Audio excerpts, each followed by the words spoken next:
বাংলাদেশের ময়মনসিংহ জেলার সংখ্যালঘু দীপু চন্দ্র দাসের বর্বরোচিত হত্যার প্রতিবাদে সরব হল সনাতনী হিন্দু সেনা।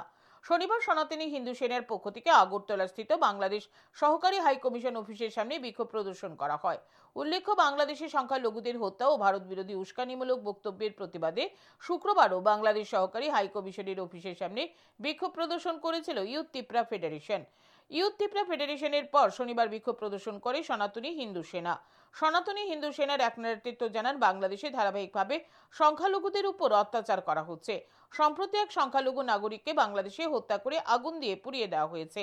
এইভাবে বাংলাদেশে সংখ্যালঘুদের উপর নির্যাতন করা হলে সনাতনী হিন্দু সেনা আর বসে থাকবে না।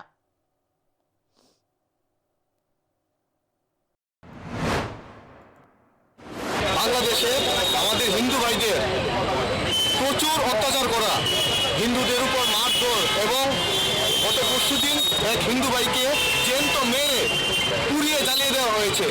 এর প্রতিবাদ আমরা এখানে ভারতবর্ষ থেকে ডিসি অফিসকে আমরা জানান দিতে চাইছি যে আমাদের হিন্দু ভাইদের প্রতি যদি কোনো রকম এরকম অত্যাচার এবং এরকম কোনো কিছু করা হয় তাহলে আমরা এখানে চুপ করে বসে থাকবো না। আমরা এর প্রতিবাদে এর বিপুল আয়োজন করবো এবং বিশাল ব্যবস্থা নেব। এবং আমরা হিন্দুরা এতদিন যেভাবে নিরস্ত্র এবং শান্ত হয়ে বসে থাকতাম, আজ এখন থেকে আর কোনো রকম ভাবে শান্ত হয়ে বসে থাকবো না।